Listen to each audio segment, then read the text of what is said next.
Kamusta mga ka-Eco? Unboxing na naman tayo ng bagong dating na scooter model, ang Emiads S1 Revamp. Ang model na to ay enhanced na itsura ng dating S1 na kung saan pinagawa na nating C-type ang suspension. At para mapagbigyan na request ng mga ka-Eco natin na nabitin sa RGB lights ng Emiads S1, pinalagyan na rin natin sa stem niya. Ganyan kayo kalakas sa amin mga ka-Eco.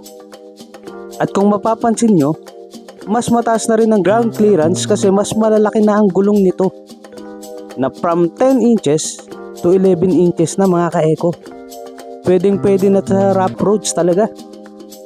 Sa performance at bilis naman, wala gaano pinagkaiba sa naunang model mga ka-Eco, na kung saan makapagbibigay pa rin ng halos 60 km per hour na top speed at 60 km na range.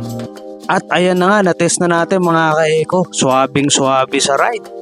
Sa mga gusto mag-test at mag-avail ng unit na to, pumunta lamang sa aming shop na located sa 265 Eulogio Amang Rodriguez Avenue, Manggahan, Pasig City.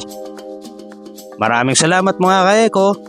Plug ride and safe! Plug ride and safe. Akin ng Eco is Plug